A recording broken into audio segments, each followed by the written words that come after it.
Hello बच्चों, कैसे हैं आप लोग। लास्ट लेक्चर में हम लोगों ने एक नई यूनिट स्टार्ट की थी, डिटर्जेंट और chemical used in detergent. Basically हम लोगों ने लास्ट यूनिट में ब्रीफ इंट्रोडक्शन पढ़ा था कि सोप क्या होते हैं, डिटर्जेंट क्या होते हैं, वो कैसे फंक्शन करते हैं, उनके डिफरेंट टाइप्स डिटर्जेंट के क्या हैं। अब आज के लेक्चर में हम लोग बेसिकली कवर करने की कोशिश करेंगे कि जो डिटर्जेंट जो बनता है उसके जो मेजर कंपोनेंट होते हैं, मतलब डिटर्जेंट बनाने में जो केमिकल्स यूज़ होते हैं वो कौन कौन से होते हैं या किस टाइप के, अगर क्या उनको ग्रुप में डिवाइड किया गया है कि इस टाइप के जो फंक्शन प्रोवाइड करेंगे, इस टाइप के जो कार्य करेंगे डिटर्जेंट में, उनको अलग फंक्शन में, उनको अलग ग्रुप में डिवाइड किया गया है। तो इस तरह हम लोग जो है उसके डिटर्जेंट में जो केमिकल बेसिकली यूज़ किए जा रहे हैं उसके बारे में पढ़ेंगे आज। तो जो डिटर्जेंट हैं, जो आजकल के जो डिटर्जेंट बनते हैं जिनको मॉडर्न डिटर्जेंट अगर हम लोग कहें, तो उसमें बहुत सारे केमिकल्स होते हैं, मोर देन 20 केमिकल्स हो सकते हैं बेसिकली। लेकिन ज़्यादातर केमिकल जो है ना स्मॉल अमाउंट में होते हैं। कुछ केमिकल्स हैं जो मेजर रोल प्ले करते हैं और मेजर उनका शेयर भी होता है डिटर्जेंट में। तो जैसे अगर क्लासिफाई किया गया है जो केमिकल्स यूज़ कर रहे हैं हम लोग, तो उनको डिफरेंट ग्रुप में उनकी एक्टिविटी के हिसाब से, तो एक अगर उनको हम लोग डिवाइड करें या उनको हम लोग कैटेगराइज करें, वर्गीकृत करें, तो एक सरफेक्टेंट एक केमिकल का एक ग्रुप होता है। दूसरा है कि डिस्पर्जिंग पॉलीमर्स हैं, कुछ ऐसे पॉलीमर्स हैं जिसको हम लोग डिस्पर्जन या इमल्सन प्रॉपर्टीज़ इंक्रीज करने के लिए यूज़ करते हैं। फिर कुछ ऐसे केमिकल्स हैं जो ऐसे बिल्डर काम करते हैं या चिलेंट्स काम करते हैं। बेसिकली क्या होते हैं, जो लेदर जो झाग देते हैं, अपने जो झाग आता है साबुन में या डिटर्जेंट में, तो उसमें एक पर्टिकुलर केमिकल की वजह से आता है, तो उसको यूज़ करते हैं। ब्लीचिंग सिस्टम यूज़ करते हैं हम लोग, जैसे कलर वगैरह, आप कलर की इम्प्योरिटीज़ हैं तो उनको रिमूव करने के लिए, तो वहाँ पे ब्लीचिंग सिस्टम यूज़ किया जाता है। फिर सॉल्वेंट हम लोग यूज़ करते हैं। सॉल्वेंट क्यों यूज़ किया जाता है, बेसिकली हम लोग इम्प्रूव करना चाहते हैं, उसकी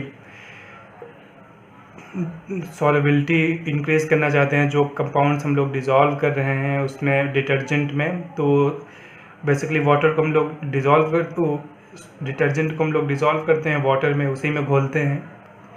तो उसकी प्रॉपर्टीज़ इम्प्रूव करने के लिए कुछ केमिकल्स यूज़ किए जाते हैं। उसके बाद भी कुछ केमिकल्स हैं जो डिफरेंट परफॉर्मेंस इन्हांस करते हैं आपके माइनर केमिकल्स की, या माइनर परफॉर्मेंस इन्हांस करते हैं डिटर्जेंट की, तो उनको हम लोग माइनर केमिकल्स की कैटेगरी में या माइनर इंग्रेडिएंट की कैटेगरी में रखेंगे। तो ये जो टॉपिक हम लोग डिस्कस कर रहे हैं वो इस बात का आंसर देगा कि कौन कौन से केमिकल यूज़ किए जाते हैं डिटर्जेंट में, या मेजर इंग्रेडिएंट क्या है आपका डिटर्जेंट का, डिटर्जेंट किन चीज़ों से मिल के बना होता है। तो सबसे पहला और सबसे जो मोस्ट इम्पॉर्टेंट पार्ट है वो सरफेक्टेंट है। तो सरफेक्टेंट बेसिकली जो मेजर कंपोनेंट होता है वो सरफेक्टेंट होता है। इसको इस तरह समझिए, जैसे हम लोग नेचुरल गैस की बात करते हैं, तो नेचुरल गैस में मेजरली क्या होती है, मीथेन होती है 80 to 85%, 90% के करीब। तो उसी तरह ये सरफेक्टेंट है डिटर्जेंट में। तो हम लोग नेचुरल गैस की प्रॉपर्टी पढ़ें या मीथेन की प्रॉपर्टीज़ पढ़ें, बात एक ही होती है बेसिकली। जो क्योंकि 90% कंट्रीब्यूट कर रही है, तो जो प्रॉपर्टीज़ पूरे डिटर्जेंट की होंगी वो नेचुरल गैस जो मीथेन की प्रॉपर्टीज़ हैं उसी के अकॉर्डिंग होंगी। तो सेम सिनारियो यहाँ पे है, सेम हालात हैं यहाँ पे। सरफेक्टेंट जो है वो मेजर कंपोनेंट होता है डिटर्जेंट का। तो बेसिकली कहीं कहीं पे आप लोगों को ये बात भी पढ़ने को मिल जा सकती है कि सरफेक्टेंट और डिटर्जेंट एक ही चीज़ हैं, क्योंकि मेजर कंपोनेंट सरफेक्टेंट है, बाकी स्मॉलर क्वांटिटीज़ में ऐड की गई हैं उसमें दूसरे केमिकल्स परफॉर्मेंस को इन्हांस करने के लिए और दूसरे फंक्शंस को इम्प्रूव करने के लिए। तो वहाँ सरफेक्टेंट और डिटर्जेंट जो है ना ऑल्टरनेटिवली भी यूज़ किया जाता है, कहीं पे डिटर्जेंट यूज़ कर देते हैं। जैसे टाइप ऑफ डिटर्जेंट हम लोगों ने पढ़े थे लास्ट लेक्चर में, anionic detergent, cationic detergent, non ionic detergent और एम्फोटेरिक डिटर्जेंट, 4 टाइप के डिटर्जेंट पढ़े। तो बेसिकली वो सरफेक्टेंट ही हैं, 4 टाइप के सरफेक्टेंट हैं। तो अगर कहीं सरफेक्टेंट के बारे में डिस्कशन की नहीं जाती है कि कितने टाइप के सरफेक्टेंट होते हैं, तो बेसिकली हम लोग उनको फर्दर क्लासीफाई कर सकते हैं कि 4 टाइप के सरफेक्टेंट होते हैं। वही एनायनिक, कैटायनिक, नॉन आयनिक और एम्फोट्रिक। तो बेसिकली सर्फेक्टेंट होते क्या हैं, ये तो हमने समझ लिया कि ये मेजर कंपोनेंट होते हैं। इनका फंक्शन मतलब ये जो क्लीनिंग एक्शन होता है डिटर्जेंट का, वो सर्फेक्टेंट की वजह से ही होता है, जो क्लीनिंग होती है। और जो फंक्शंस हैं वो डिफरेंट केमिकल्स परफॉर्म करेंगे, जो लेकिन जो मेन क्लीनिंग का एक्शन है वो है उसकी वजह से, सर्फेक्टेंट की वजह से। तो बेसिकली सर्फेक्टेंट क्या है, ये सरफेस एक्टिव एजेंट। इनको सरफेस अगर समझा जाए, ब्रेक किया जाए, इनके वर्ड का मीनिंग क्या है, तो सरफेस एक्टिव एजेंट्स हैं। और बेसिकली करते क्या है, ये लोअर करते हैं, ये कम कर देते हैं सरफेस टेंशन। सरफेस टेंशन कम कर देने से क्या होगा कि जो आपकी इम्प्योरिटीज़ डिज़ोल्व हैं, किस में, जो इम्प्योरिटीज़ डिज़ोल्व नहीं है, जो इम्प्योरिटीज़ हैं आपकी, मतलब जैसे हम लोग उसको सॉयल भी वर्ड यूज़ करते हैं। तो सॉयल जैसे किसी क्लॉथ पे लगा हुआ है, या किसी बर्तन पे लगा हुआ है, या किसी फर्श पे लगा हुआ है। तो बेसिकली जैसे हम लोग वाटर यूज़ करते हैं, तो इसके बीच जो दो फेजेज़ हैं अपनी, जो दो फेजेज़ बनती हैं, जैसे एक लिक्विड फेज में वाटर हो गया, दूसरा जो है आपका ऑयल हो गया, दो फेजेज़ बनी। तो इनके बीच जो इंटरफेस है, जहाँ पे दोनों फेजेज़ मिक्स हो रही हैं, मिक्स नहीं हो रही, जहाँ पे दोनों फेजेस मतलब कांटेक्ट में है, अगर इस तरह समझा जाए। तो ये जैसे हमने यहाँ पे डिज़ोल्व नहीं किया, सॉरी, हमने एक लिया, ये आपका है ऑयल, और दूसरा जो लिक्विड होगा वो वाटर अगर है यहाँ पे। तो ये क्योंकि इमिसिबल होते हैं, तो इमिसिबल हैं, तो ये एक दूसरे में डिज़ोल्व नहीं होंगे, या ना सस्पेंड होंगे, ना तो इमल्सन बनाएंगे। तो फिर जो है इससे क्लीनिंग नहीं हो पाएगी, क्योंकि अगर इसमें ये डिज़ोल्व हो जाए, ये मान लीजिए ऑयल है, डिज़ोल्व हो जाए वाटर में, तो वाटर को रिंस करके हम लोग मतलब पानी ज़्यादा डाल के हम लोग इसको निकाल लेंगे। तो ये जो सर्फेक्टेंट है बेसिकली क्या करता है, जो यहाँ पे इंटरफेस है, जहाँ पे एक फेस ख़त्म हो रही है, दूसरी फेस स्टार्ट हो रही है, यहीं से प्रॉब्लम है। क्यों यहाँ पे प्रॉब्लम क्यों है, सरफेस टेंशन की वजह से, मतलब पृष्ठ तनाव की वजह से। तो ये क्या करता है, इस दोनों फेसेस के बीच में पृष्ठ तनाव को कम कर देता है, जो आपका सरफेस टेंशन बोलते हैं उसको। इसको पृष्ठ तनाव को कम कर देगा, जिससे क्या होगा कि एक फेज़, जहाँ ये लिक्विड वाली अपनी फेज़ है, जहाँ ऑयल वाली फेज़, दूसरे फेज़ में डिस्पर्स हो जाएगी। डिस्पर्स का हमने देखा कि जब डिस्पर्स मतलब एक मॉलिक्यूल्स के पास ढेर सारे मॉलिक्यूल्स आ जाते हैं, मतलब वो सेटल नहीं होता बेसिकली, तो और एक फेज़ दूसरे फेज़ में मिल जाती है।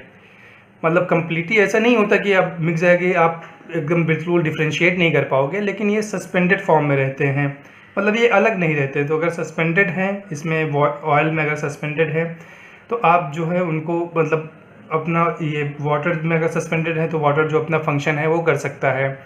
तो और इनकी प्रॉपर्टीज़ भी चेंज हो जाती हैं उस केस में। तो ये बेसिकली क्या करेगा, सरफेस टेंशन जो है, पृष्ठ तनाव, वो कम कर देगा दो फेजेस के बीच में। तो फेजेस क्या होंगी, जब फेजेस कम हो जाए, पृष्ठ तनाव कम हो जाएगा, तो फेजेस जो हैं एक दूसरे में डिस्पर्स हो जाएंगी। मतलब एक फेज़ डिपेंड करता है कि हम लोग उसमें ज़्यादा कौन सा कंपोनेंट ले रहे हैं, क्योंकि इसमें दो टर्म यूज़ होते हैं, एक तो डिस्पर्स फेज हो जाता, डिस्पर्स फेज मतलब कौन सी फेज़ उसमें डिस्पर्स हो रही है, और दूसरा होता है डिस्पर्जन मीडियम। ये जैसे हम लोग जब विलयन पढ़ते हैं, सोल्यूशन पढ़ते हैं, तो सोल्यूशन में दो चीज़ें होती हैं, एक सॉल्यूट होती है और एक सॉल्वेंट होता है। सॉल्वेंट बेसिकली ज़्यादा क्वांटिटी में होता है और सॉल्यूट कम क्वांटिटी में होता है। तो सॉल्यूट को हम लोग सॉल्वेंट में डिज़ोल्व कर लेते हैं, घोल लेते हैं, तो जो रिजल्टेंट आता है हम लोग का, उसको हम लोग क्या बोलते हैं, सॉल्यूशन बोलते हैं। तो सेम पैटर्न यहाँ पे भी है। यहाँ पे जो स्मॉलर क्वांटिटीज़ में होगा उसको हम लोग बोलते हैं डिस्पर्स फेज़। जैसे आपका ऑयल हुआ, ग्रीस हुआ, जिसको हमें बेसिकली रिमूव करना, और जो ज़्यादा क्वांटिटीज़ में है, जैसे वाटर हुआ, वाटर में ही तो हम लोग उसको करेंगे, वाटर से रिमूव करेंगे, तो डिस्पर्जन मीडियम है आपका। तो ये जो आपके सर्फेक्टेंट हैं वो हेल्प करते हैं कि ये डिस्पर्स हो जाए, ये जो है दूसरे वाले मीडियम में डिस्पर्स हो जाए। तो सॉल्वेंट भी ऐसा होना चाहिए, जैसे हम लोग जब सोल्यूशन की बात करते हैं, कैसा है कि सॉल्यूट को डिज़ोल्व कर ले। तो यहाँ पे यूजुअली ये एक दूसरे में मिक्स नहीं होते, क्योंकि इमिसिबल घुलनशील हैं। तो कुछ ऐसा कंपाउंड इसमें हम लोग डालते हैं जो इनके सरफेस टेंशन को कम करके देता है, और कुछ इम्पोर्टीज को अपने आप में डिज़ोल्व करके ये एक मतलब कंटिन्यूअस फेज़ बना देता है। एक ही फेज़ होंगी बेसिकली उसमें, जैसे वाटर ये है, तो उसके में ये आपके जो सॉलिड्स हैं मतलब दूसरे ऑयल हैं वो ऐसे बीच बीच में डिस्पर्स रहेंगे। इस तरह का हमारे पास बेसिकली मीडियम बन जाएगा। तो ये कंटिन्यूअस मीडियम है ना, जो प्रॉपर्टीज़ मतलब यहाँ के देखेंगे तो प्रॉपर्टीज़ जो है वहाँ की प्रॉपर्टीज़ लगभग सेम रहेगी। और पहले क्या था, पहले अलग अलग फेजेस थी, ये पूरा ऑयल अलग था, ये जो दूसरा है वाटर अलग था। तो बेसिकली सर्फेक्टेंट का जो प्राइमरी फंक्शन होता है वो ये है कि सरफेस जो इंटरफेस सरफेस है दोनों मतलब जहाँ पे सरफेस दोनों मिलते हैं वो उसी को इंटरफेस बोलते हैं इंग्लिश में। तो इंटरफेस पे जो है ना मॉडिफाई कर देता है, और मॉडिफाई करने से क्या फ़ायदा होता है कि वो एक दूसरे से में डिस्पर्स हो जाते हैं। और डिस्पर्स कैसे होते हैं, जब सरफेस टेंशन कम हो जाएगा, पृष्ठ तनाव कम हो जाएगा, तो फिर ऑयल और गैस जो है उसके अंदर दूसरे वाले जो वाटर हम लोग यूज़ कर रहे हैं उसके अंदर डिस्पर्स हो जाएंगे, उसके से फिर हम लोग बेसिकली रिमूव कर लेंगे। तो जैसे हम लोगों ने पढ़ा था प्रॉपर्टीज़ पिछले लास्ट लेक्चर में कि कैसे फंक्शन करता है बेसिकली डिटर्जेंट। तो बेसिकली डिटर्जेंट क्या है, सर्फेक्टेंट ही है। तो जैसे सर्फेक्टेंट फंक्शन करेगा वैसे ही डिटर्जेंट फंक्शन करेगा। तो हम लोगों ने पढ़ा था कि डिटर्जेंट के बेसिकली 2 एंड्स होते हैं, एक हाइड्रोफिलिक एंड होता है, मतलब हाइड्रोफिलिक एंड वो होता था जिस पे चार्ज होता था, पॉजिटिव चार्ज या नेगेटिव चार्ज होता था, और बेसिकली वो क्या करता था, वो वाटर में डिज़ोल्व होता था।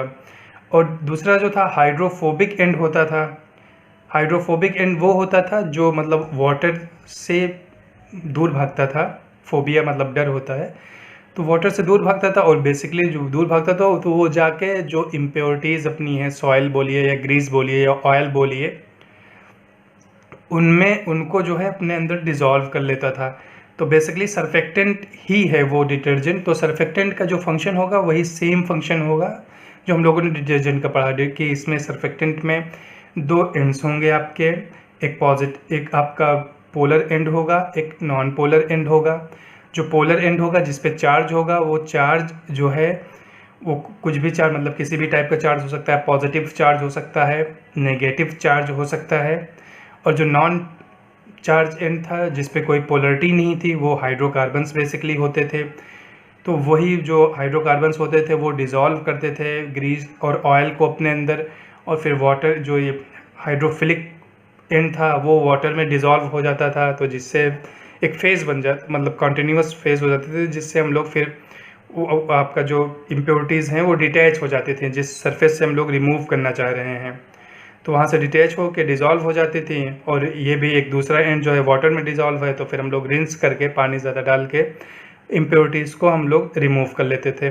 तो जो क्लासिफिकेशन बेसिकली हमने कल पढ़े थे डिटर्जेंट के लिए, तो वही क्लासिफिकेशन है आपका सर्फेक्टेंट के लिए। कौन कौन से क्लासिफिकेशन हमने पढ़े थे, एक पढ़ा था एनायनिक डिटर्जेंट पढ़े थे, तो बेसिकली एनायनिक सर्फेक्टेंट ही है। तो उसमें क्या होता था, जो आपका पॉजिटिव मतलब जो हेड था जिस पे चार्ज होता था वो नेगेटिवली चार्ज होता था, और जो दूसरा एंड था वो उस पर कोई चार्ज नहीं होता था।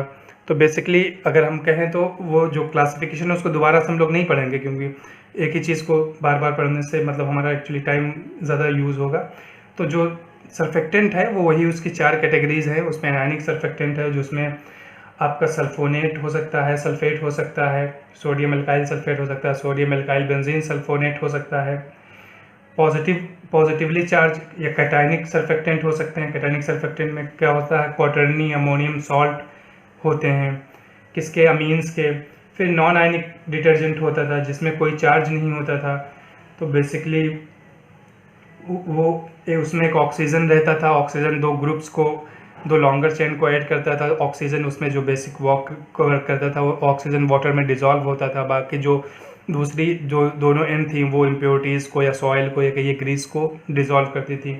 और जो लास्ट वाला कंपोनेंट हमने पढ़ा था वो एम्फोटेरिक था। एम्फोटेरिक का मतलब जिसमें दोनों चार्ज होते हैं, मतलब पॉजिटिव चार्ज भी होते हैं, नेगेटिव चार्ज होता है, और ओवरऑल जो चार्ज होता है सर्फेक्टेंट के ऊपर वो न्यूट्रल होता है, ज़ीरो होता है। तो जिससे वो इसके जो आपके कैटायंस एनायंस हैं मतलब आयनिक जो आपके सर्फेक्टेंट हैं उनका वर्क भी करता था, और जो नॉन आयनिक सर्फेक्टेंट हैं उनका भी वर्क करता था। तो बेसिकली सर्फेक्टेंट सबसे मेजर पार्ट है समझा जाए, यही क्लीनिंग एक्शन करता है। मतलब जो क्लीनिंग एक्शन डिटर्जेंट का है वो सर्फेक्टेंट की वजह से ही होता है। 4 टाइप्स हैं इसके। अब जो नेक्स्ट वाला है वो क्या है, डिस्पर्जिंग पॉलीमर्स। तो बेसिकली जब हम लोग किसी पार्टिकल को रिमूव करना होता है तो सबसे इम्पॉर्टेंट फंक्शन क्या है कि उसको सस्पेंड कराना पड़ता है। अगर जब तक इमल्शन नहीं बनेगा, बेसिकली सस्पेंड नहीं होंगे जो इम्प्योरिटीज़ हैं, तब तक हम लोग को उनको रिमूव नहीं कर पाएंगे। वो सस्पेंड हो जाएं, वहाँ से डिटैच हो जाएं और फिर से जाके अटैच ना हो। मतलब क्लॉथ है जो आपका फाइबर है, फैब्रिक है, फैब्रिक जिस फैब्रिक से हम लोग रिमूव करना चाहते हैं वहाँ से पहले तो ये डिटैच हो, मतलब वहाँ से कोई ऐसा केमिकल हम लोग यूज़ करें कि वो इसको डिटैच करे, वहाँ से निकाले और फिर अपने अंदर इसको सस्पेंड करे। और सस्पेंड करने के बाद फिर ऐसा ना हो कि वो फिर से जाके डिटैच हो जाए।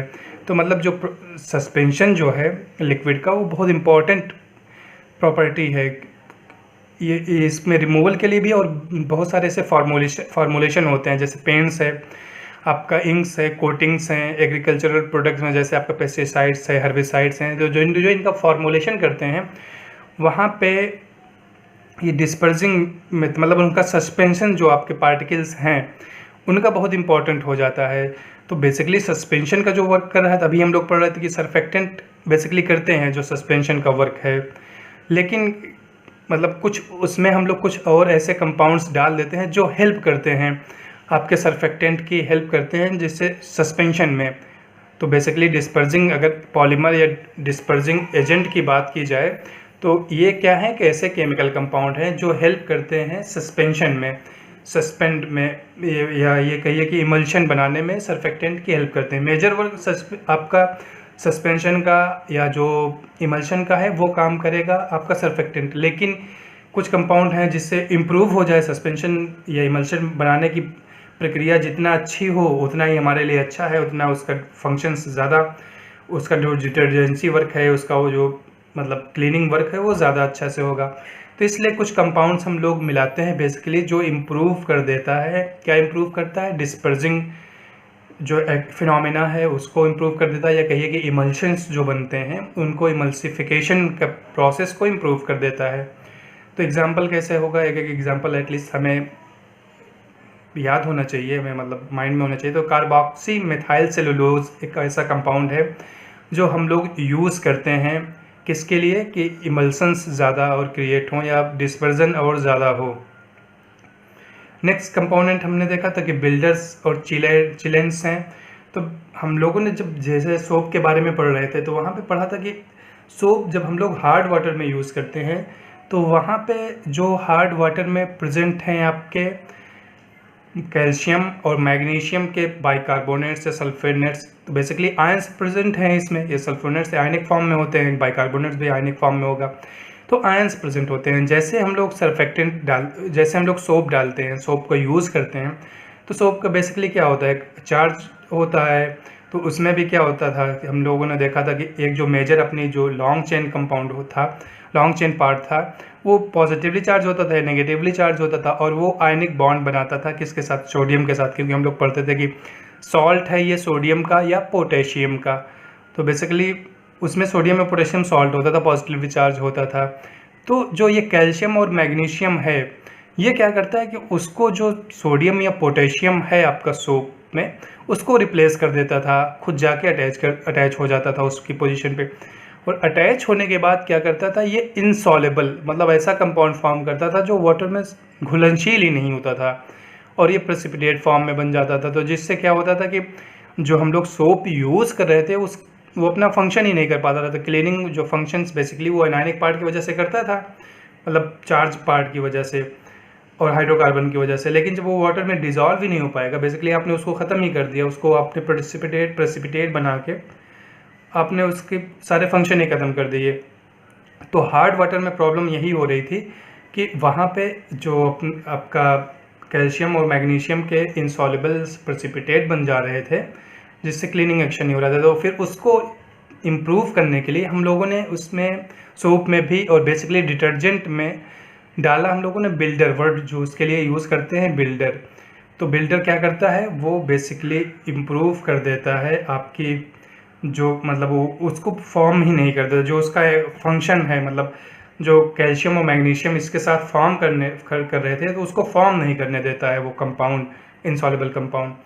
तो सबसे ज़्यादा यूज़ करते हैं हम लोग सोडियम ट्राईपॉलीफॉस्फेट, STTP, इसको अगर शॉर्ट फॉर्म में लिखा जाए। तो जो बिल्डर मटेरियल यूज़ किया जाता है, फंक्शन हमने देख लिया क्या होता है उसको, कि वो प्रिवेंट करेगा कैल्शियम और मैग्नीशियम को इसके साथ कंपाउंड बनाने के, सोप के साथ या डिटर्जेंट के साथ कंपाउंड नहीं बनाने देगा। जैसे वो इंसॉल्युबल कंपाउंड नहीं बनेगा तो डिटर्जेंसी उसकी अफेक्ट नहीं होगी, उसकी जो क्लीनिंग पावर है उस पर कोई फ़र्क नहीं पड़ेगा। तो इसमें हम लोग यूज़ करते हैं सोडियम ट्राईपॉलीफॉस्फेट।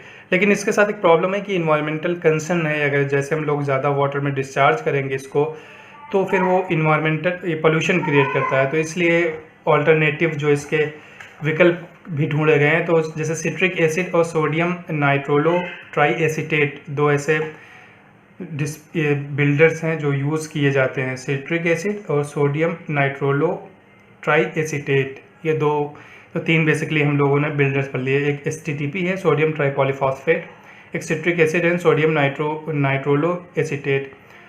अब नेक्स्ट कंपोनेंट है जो इसका मेजरिंग कंपोनेंट है, वो है आपका ब्लीचिंग सिस्टम। तो ब्लीचिंग सिस्टम, ब्लीच क्या हम लोग करते हैं, कलर बेसिकली ब्लीच करते हैं। तो जैसे कुछ इम्प्योरिटी, जैसे हमें निकालना है कोई कलर की इम्प्योरिटी आ गई, कलर की आ गया हमारे फैब्रिक पे, तो इसको रिमूव करने के लिए कुछ हमें ऐसा कंपाउंड चाहिए बेसिकली जो क्या करे, जो कलर जिसकी वजह से आ रहा है, चाहे जिस फर्श पे आ रहा हो, चाहे आपके क्लॉथ्स फैब्रिक्स पे आ रहा हो, तो बेसिकली उनको रिमूव करने के लिए जो कलर इम्पार्ट कर रहे हैं उसमें, मतलब कलर जिसकी वजह से आ रहा है, उसको क्रोम का मतलब होता है कलर, तो क्रोमोफोरिक ग्रुप जो बोलते हैं, तो क्रोमोफोरिक ग्रुप की वजह से कलर आता है या क्लॉथ में आ रहा है या किसी में। तो ऐसे कंपाउंड्स को हम लोग यूज़ करते हैं जो क्रोमोफोरिक ग्रुप हैं या जो कलर इम्पार्ट कर रहे हैं, उनको ये डिस्ट्रॉय कर देता है। तो जिससे क्या है कि कलर की भी इम्प्योरिटीज़ रिमूव हो जाती हैं। तो बेसिकली इन सब जो ब्लीच हैं वो किस वाले डिटर्जेंट में ज़्यादा यूज़ करते हैं, तो जो लॉन्ड्री में यूज़ होता है या ऑटोमेटिक डिश वॉशर में जो यूज़ करते हैं या हार्ड सरफेस की क्लीनिंग में, बेसिकली 3 जगह ज़्यादा यूज़ होता है। कौन से, लॉन्ड्री की एप्लीकेशन जो हैं उसमें ज़्यादा ब्लीचिंग सिस्टम हम लोग यूज़ करेंगे, ऑटोमेटिक डिश वॉश जहाँ पे यूज़ कर रहे हैं वहाँ पे ज़्यादा यूज़ करते हैं, और जो हार्ड सरफेसेस हैं वहाँ पे क्लीनिंग हमें चाहिए होता है तो वहाँ पे यूज़ करते हैं, क्योंकि कलर की इम्प्योरिटीज़, डिफरेंट कलर की इम्प्योरिटीज़ आ जाती हैं वहाँ पे। तो ये बेसिकली जो ऑक्सीडाइज कर देता है, ऑक्सीडेटिव अटैक करता है ये जो ब्लीचिंग सिस्टम है, उससे ये जो क्रोमोफोरिक ग्रुप है या जो कलर को इम्पार्ट कर रहा है उस ग्रुप को डिस्ट्रॉय करता है। तो देखा जाए तो बेसिकली 4 तरह से ये, मतलब ये ऑक्सीडेटिव ग्रुप हो सकते हैं। तो क्लोरीन बेस्ड ब्लीच होते हैं, तो कुछ फिर परऑक्साइड बेसिस पे ब्लीच बनाते हैं हम लोग, फिर एक्टिवेटेड परऑक्साइड सिस्टम होता है ब्लीच बनाने का, और कुछ मेटल सिस्टम होता है जिसमें मेटल से ब्लीचिंग हम लोग करते हैं। तो अगर एग्जांपल देखना चाहें, 1-2 एग्जांपल हमें याद रखना पड़ेगा। तो एक सोडियम परबोरेट है जो ब्लीचिंग सिस्टम है, और दूसरा जो एग्जांपल अगर हम लोग ध्यान रखेंगे तो टेट्रा एसिटाइल एथिलीन अमाइड है, टेट्रा एसिटाइल एथिलीन अमाइड तो दूसरा कंपाउंड है। तो सोडियम परबोरेट हम लोग एटलीस्ट ध्यान रख सकते हैं कि वो ब्लीचिंग की तरह काम करता है सर्फेक्टेंट में, और जो आपके कलर्स की इम्प्योरिटीज़ हैं उनको रिमूव करता है। जो नेक्स्ट अगर हम लोग देखें तो सॉल्वेंट, जो इम्पोर्टेंट आपका नेक्स्ट इंग्रेडिएंट है वो सॉल्वेंट है। तो सॉल्वेंट क्या इशू है कि जो डिटर्जेंट है वो बेसिकली सॉल्युबिलिटी होनी चाहिए उसकी वाटर में, अगर वाटर में वो घुलेगा नहीं तो फिर वो क्लीनिंग एक्शन करेगा नहीं। तो कुछ ऐसे डिटर्जेंट हैं मतलब जिनकी सॉल्युबिलिटीज़ में प्रॉब्लम आती है, वो मतलब वाटर में उतना प्रॉपर डिज़ोल्व नहीं होते, सॉल्युबल नहीं है। तो फिर हम लोग को क्या करना पड़ेगा, कुछ ऐसा कंपाउंड ऐड करना पड़ेगा डिटर्जेंट में बेसिकली जो सॉल्युबिलिटी इंक्रीज़ कर दे उसकी। तो उसी को जो कंपाउंड हम लोग ऐड करेंगे उसको हम लोग बोलते हैं को सॉल्वेंट या हाइड्रोट्रोप। जो वर्ड है वो है को, मतलब तो सॉल्वेंट के जो सहपाठी साथ का है, तो को सॉल्वेंट मतलब जो फर्दर उसके सॉल्वेंसी का काम करे, और या तो फिर हाइड्रोट्रोप बोलते हैं। तो जो हम लोग को सॉल्वेंट यूज़ करते हैं ज़्यादातर वो होता है एथेनॉल होता है, ग्लिसरॉल होता है, 1,2-प्रोपेनॉल, प्रोपेन डाइऑल होता है। तो ये बेसिकली ये हम लोग फर्दर मतलब सॉल्वेंट यूज़ करते हैं, जिससे क्या होगा कि उसकी सॉल्युबिलिटी जो आपके डिटर्जेंट की है वो बेसिकली इंक्रीज़ हो जाए। तो इतना तो हमें समझ में आ रहा है कि जो डिटर्जेंट होगा वो बेसिकली लिक्विड फॉर्म में ही होना चाहिए, क्योंकि अगर हम लोग सॉल्वेंट यूज़ कर रहे हैं तो ऑलमोस्ट वो लिक्विड फॉर्म में ही यूज़ करते हैं सॉल्वेंट, तो वो लिक्विड फॉर्म में होना चाहिए अपना। और जो हाइड्रोटोप्स होते हैं बेसिकली ये क्या होते हैं, कपलिंग एजेंट होते हैं।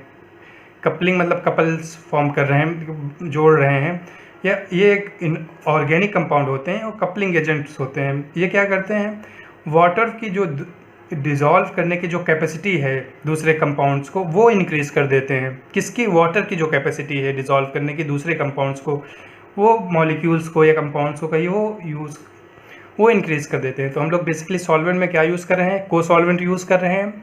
को सॉल्वेंट हो सकता है आपका एथेनॉल हो सकता है, ग्लिसरॉल हो सकता है, या हम लोग हाइड्रोटोप्स यूज़ करते हैं। वो बेसिकली हाइड्रोटोप्स क्या है, वो वाटर की ही जो एबिलिटी है दूसरे कंपाउंड्स को जो डिज़ोल्व करने की उसको बढ़ा देता है। तो हम लोग ये बेसिकली जो सॉल्वेंट यूज़ करेंगे लिक्विड या एक्वस डिटर्जेंट होगा उसी में यूज़ करते हैं, जिससे उसके क्या होती है कि सेल्फ स्टेबिलिटी बढ़ जाती है। तो एग्जांपल अगर की बात करें कि एग्जांपल कौन कौन से हैं इसके, तो जो को सॉल्वेंट यूज़ किए हमने तो उसके एथेनॉल है और ग्लिसरॉल है। लेकिन अगर हम लोग जो सॉल्वेंट ये आपके हाइड्रोटोप्स की बात करें तो बेसिकली सोडियम है, सोडियम यूज़ होता है, सोडियम ज़ाइलिन सल्फोनेट, या सोडियम ज़ाइलिन की जगह हम लोग दूसरे aromatics compound sodium cumene sulfonate use कर लें, या फिर क्यूमीन की बजाय हम लोग टॉलुइन यूज़ कर लें तो सोडियम टॉलुइन सल्फोनेट।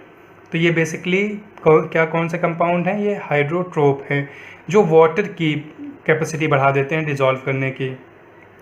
तो ये बेसिकली ये जो 5 मेजर इंग्रेडिएंट थे, surfactant, dispersing polymer, builders, bleaching system, ये इनके बारे में, और सॉल्वेंट्स, तो ये इनके बारे में तो हमने बेसिकली पढ़ लिया कि ये क्या फंक्शन करते हैं और कौन कौन से कंपाउंड होते हैं। लेकिन इसके अलावा भी कुछ ऐसे कंपाउंड्स होते हैं या कुछ ऐसे इंग्रेडिएंट होते हैं जो हम लोग डिटर्जेंट में डालते हैं जिससे इसकी डिटर्जेंसी इंप्रूव हो जाए। तो जैसे एक है एंजाइम, जो फर्दर है परफॉर्मेंस इन्हांसिंग, इनको इंग्रेडिएंट बोलते हैं, जैसे परफॉर्मेंस से इन्हांस कर रहा है। बेसिकली सारे परफॉर्मेंस इन्हांस कर रहे हैं, लेकिन वो मेजर कंपोनेंट है, ये स्मॉलर क्वांटिटीज़ में ऐड होते हैं। तो एंजाइम होता है, तो एंजाइम क्या करता है, वो प्रमोट करता है जो सॉइल है या बेसिकली जो इम्प्योरिटीज़, अगर हम लोग बोले, हम लोग तो इम्प्योरिटीज़ में ज़्यादा इंटरेस्टेड हैं, वर्ड यूज़ कर रहे हैं इम्प्योरिटीज़, तो इम्प्योरिटीज़ को कैटालिटिक फंक्शंस के थ्रू जो है ना कैटालिटिक ब्रेक डाउन करता है। एज ए कैटलिस्ट ये वर्क करता है एंजाइम जो है, और catalyst as a catalyst work करके वो जो इम्प्योरिटीज़ हैं वो उनको ब्रेक डाउन कर देता है। तो ये सारी इम्प्योरिटीज़ को, ये सारे कंपाउंड्स को नहीं ब्रेक करता, वो जो कुछ स्पेसिफिक इम्प्योरिटीज़ हैं उनको ही ये ब्रेक डाउन करता है। तो कुछ एग्जांपल है जैसे अमाइलेज है, लेपेज है, ये एंजाइम्स के एग्जांपल्स हैं। फिर हम लोग ब्राइटनर्स कुछ यूज़ करते हैं।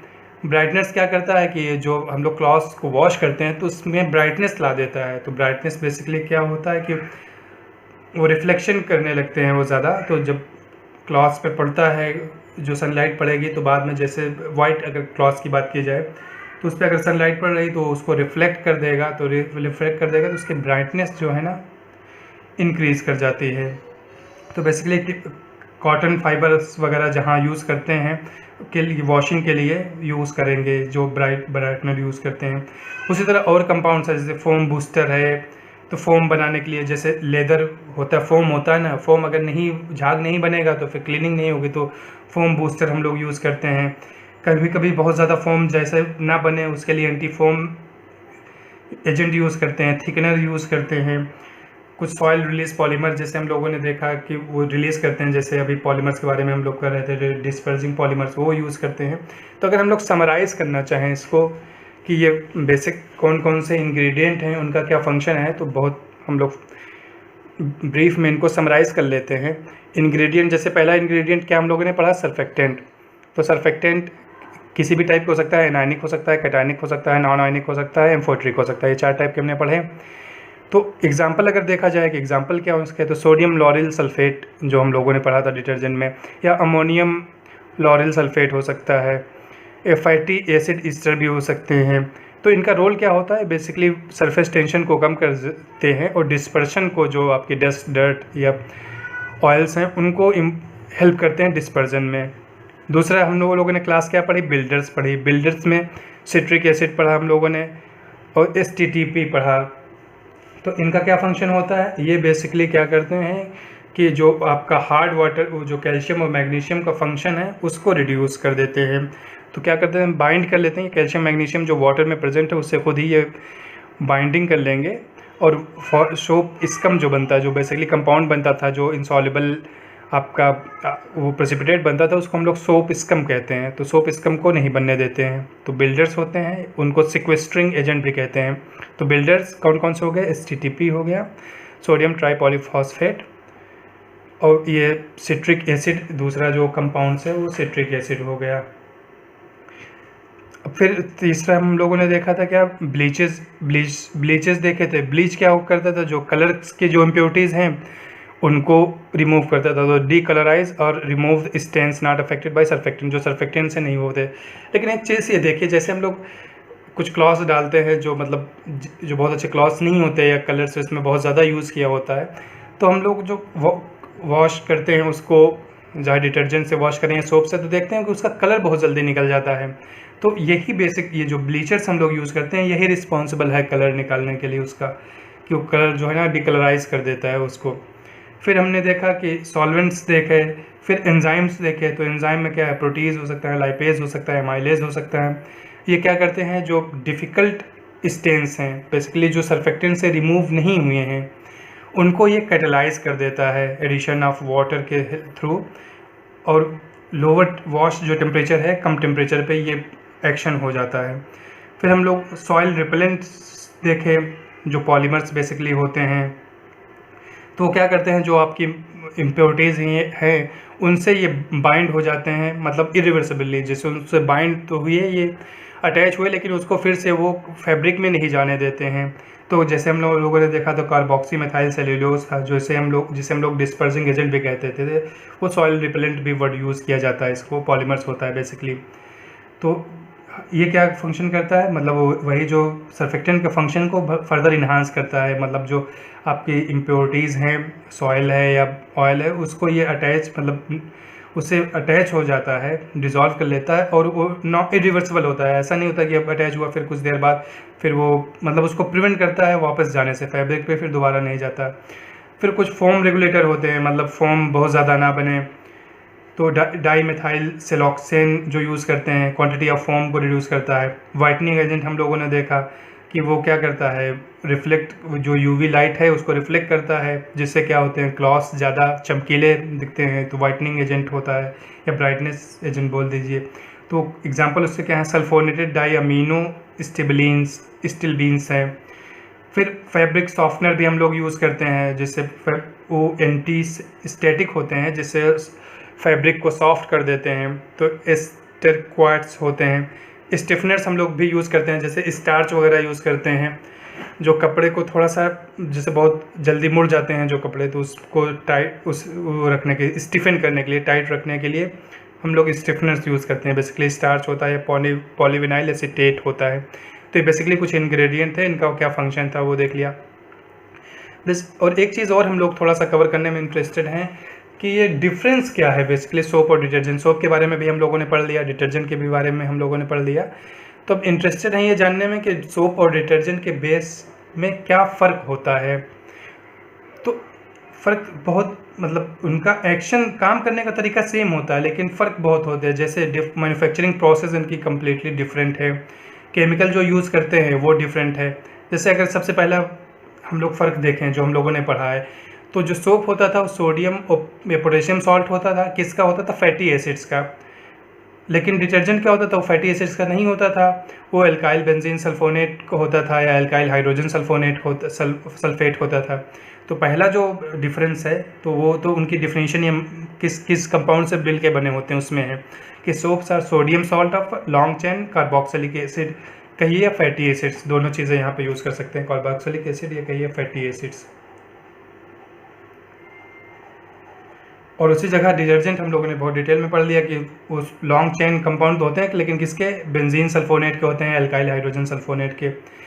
दूसरी प्रॉपर्टीज़ हम लोग जब डिफरेंट टाइप के ये डिटर्जेंट पढ़ रहे थे तो उसमें पढ़ा था कि जो सोप्स होते हैं वो बायोडिग्रेडेबल होते हैं, मतलब ऑटोमेटिकली इनको जो बायोलॉजिकल चीज़ें हैं वो इसको डिग्रेड कर देती हैं इन्वायरमेंट में, जिससे इनका हार्मफुल इफ़ेक्ट नहीं होता इन्वायरमेंट पे। लेकिन जो डिटर्जेंट हैं वो कुछ डिटर्जेंट बायोडिग्रेडेबल हैं, और लेकिन कुछ डिटर्जेंट जो है ना बायोडिग्रेडेबल नहीं है, तो हम लोग डिटर्जेंट यूज़ करते हैं, उसके बाद फिर हम लोग डिस्चार्ज कर देते हैं इसको वाटर में, तो बेसिकली डिग्रेडेड नहीं होता, तो पोल्यूशन, बहुत ज़्यादा पोल्यूशन क्रिएट करता है। तो डिटर्जेंट का एक मतलब ड्रॉबैक ये है कि कुछ डिटर्जेंट जो है बायोडिग्रेडेबल नहीं होते। तो जो दूसरा इंपॉर्टेंट डिफरेंस हो गया वो डिग्रेडेशन से रिलेटेड है। अब लेकिन तीसरे में हम लोगों ने पढ़ा था कि जो सोप होता है वो मतलब बहुत ज़्यादा स्ट्रॉन्ग क्लीनिंग एजेंट नहीं है।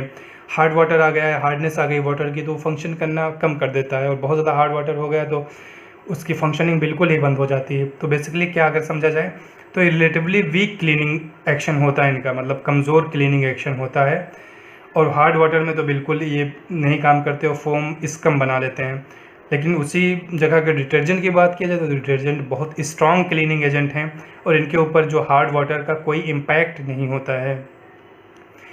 अब ये सोर्स इनका क्या होता है, अगर सोर्स की बात करें तो ये बेसिकली जो सोप्स ऑब्टेन हम लोग करते हैं वो नेचुरल सोर्स से करते हैं।